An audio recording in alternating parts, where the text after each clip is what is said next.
Good evening, my fellow Americans. Over the past few weeks, officials in each state, Commonwealth, and district, without regard to party or political preference, have certified the winning candidates. Today, a member of the Electoral College, representing the certified winner, cast their votes for President and Vice President of the United States in an act just as old as our nation itself. And once again, in America, the rule of law, our Constitution, and the will of the people prevailed.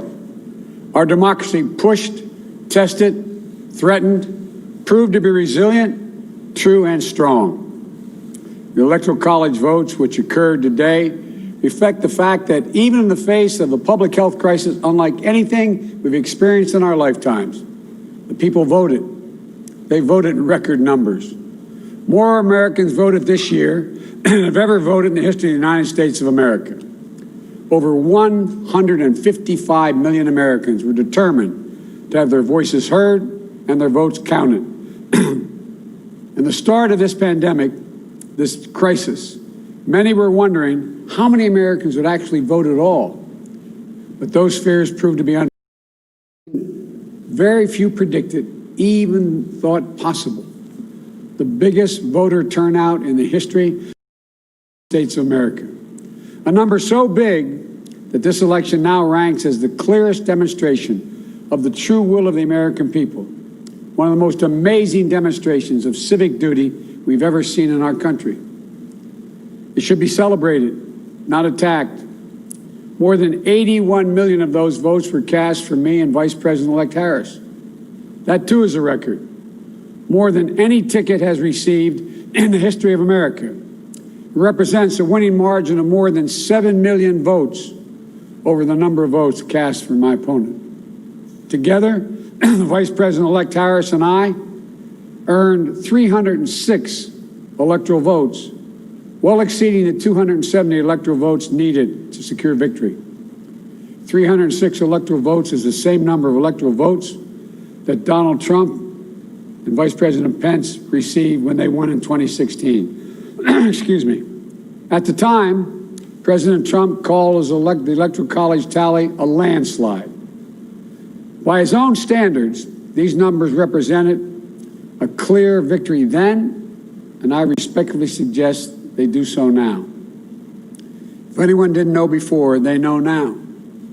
What beats deep in the hearts of the American people is this: democracy. The right to be heard, to have your vote counted, to choose leaders of this nation, to govern ourselves. In America, politicians don't take power. People grant power to them. The flame of democracy was lit in this nation a long time ago. And we now know nothing, not even a pandemic or an abuse of power, can extinguish that flame. And as the people kept it aflame, so too did courageous state and local officials and election workers. American democracy works because America makes it work at a local level. One of the extraordinary things we saw this year was that everyday Americans, our friends and our neighbors, often volunteers, Democrats, Republicans, independents, demonstrating absolute courage. They showed a deep and unwavering faith in and a commitment to the law. They did their duty in the face of a pandemic. And then they could not and would not give credence to what they knew was not true. They knew this election was overseen by them, it was honest, it was free, and it was fair. They saw it with their own eyes, and they wouldn't be bullied into saying anything different. It was truly remarkable, because so many of these patriotic Americans are subject to so much, enormous political pressure, verbal abuse, and even threats of physical violence. While we all wish that our fellow Americans in these positions will always show such courage and commitment to free and fair elections, it is my sincere hope we never again see anyone subjected to the kind of threats and abuse we saw in this election. It's simply unconscionable. We owe these public servants a debt of gratitude. They didn't seek the spotlight. and our democracy survived because of them, which is proof, once more, that it's everyday Americans infused with honor, character, and decency that is the heart of this nation. In this election, their integrity was matched by their strength, independence, and the integrity of our judicial system. In America, when questions are raised about the legitimacy of any election, those questions are resolved through the legal processes. And that's precisely what happened here. The Trump campaign brought dozens and dozens and dozens of legal challenges to test the result. They were heard again and again. And each of the time they were heard, they were found to be without merit. Time and again, President Trump's lawyers presented arguments to state officials, state legislatures, state and federal courts, and ultimately to the United States Supreme Court twice. They were heard by more than 80 judges across this country, and in every case, no cause or evidence was found to reverse or question or dispute the results. A few states went for recounts. All the counts were confirmed.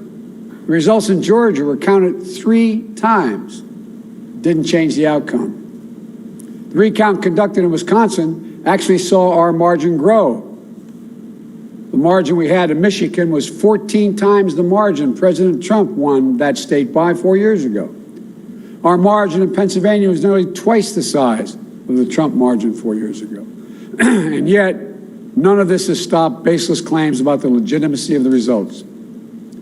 Even more stunning, 17 Republican attorneys general and 126 Republican members of the Congress actually signed on to a lawsuit filed by the state of Texas. That lawsuit asked the United States Supreme Court to reject the certified vote counts in Georgia, Michigan, Pennsylvania, and Wisconsin. This legal maneuver was an effort by elected officials and one group of states to try to get the Supreme Court to wipe out the votes of more than 20 million Americans in other states, and to hand the presidency to a candidate who lost the Electoral College, lost the popular vote, and lost each and every one of the states whose votes they were trying to reverse. It's a position so extreme, we've never seen it before. A position that refused to respect the will of the people, refused to respect the rule of law, and refused to honor our Constitution. Thankfully, a unanimous Supreme Court immediately and completely rejected this effort. The court sent a clear signal to President Trump that there would be no part of an unprecedented assault on our democracy. Every single avenue was made available to President Trump to contest the results. He took full advantage of each and every one of those avenues. President Trump was denied no course of action he wanted to take. He took his case to Republican governors and Republican Secretary of State, as he criticized many of them, to Republican state legislatures, to Republican-appointed judges at every level. And in a case decided after the Supreme Court's latest rejection, a judge appointed by President Trump wrote, quote, "This court has allowed the plaintiff the chance to make his case, and he has lost on the merits," end of quote. Lost on the merits. Even President Trump's own cybersecurity chief, overseeing our elections, said it was the most secure election in American history, and summarily was let go. Let me say it again. His own cybersecurity chief, overseeing this election, said it was the most secure in American history. Respecting the will of the people is at the heart of our democracy, even when we find those results hard to accept. But that's the obligation of those who've taken on a sworn duty to uphold the Constitution. 4 years ago, when I was a sitting vice president of the United States, it was my responsibility to announce the tally of the Electoral College votes in the joint session of Congress that voted to elect Donald Trump. I did my job. And I'm pleased, but not surprised, by the number of my former Republican colleagues in the Senate who have acknowledged already the results of the Electoral College. I thank them. And I'm convinced we can work together for the good of the nation on many subjects. That's the duty owed to the people, to our Constitution, to our history. You know, in this battle for the soul of America, democracy prevailed. We, the people, voted. Faith in our institutions held. The integrity of our elections remains intact. And now it's time to turn the page, as we've done throughout our history, to unite, to heal. As I said in this campaign, I will be president for all Americans. I'll work just as hard for those of you who didn't vote for me as I will for those who did.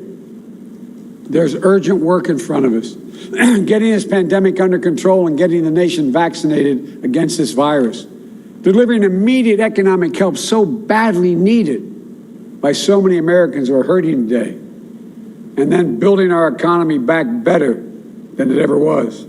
In doing so, we need to work together to give each other a chance to lower the temperature. And most of all, we need to stand in solidarity as fellow Americans, to see each other, our pains, our struggles, our hopes, and our dreams. We're a great nation. We're good people. We may come from different places, hold different beliefs, but we share in common a love for this country, a belief in its limitless possibilities. For we, the United States of America, has always set the example for the world for a peaceful transition of power.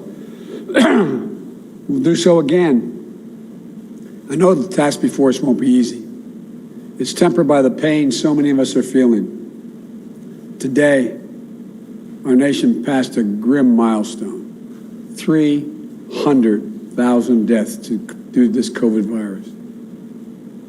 My heart goes out to each of you in this dark winter of the pandemic, about to spend the holidays and the new year with a black hole in your hearts, without the ones you loved at your side.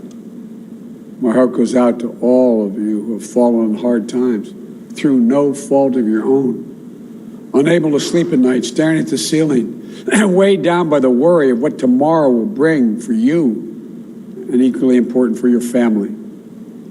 But we've faced difficult times before in our history. I know we'll get through this one, but together. That's how we get through it, together. So as we start the hard work to be done, may this moment give us the strength to rebuild this house of ours upon a rock that can never be washed away. As in the prayer of St. Francis, for where there is discord, union, where there is doubt, faith, where there is darkness, light. This is who we are as a nation. This is the America we love. And that is the America we're going to be. So thank you all. May God bless you. And may God protect our troops and all those who stand watch over our democracy. Thank you.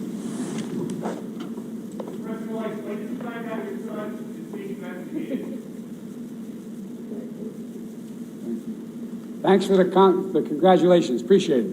Thank you.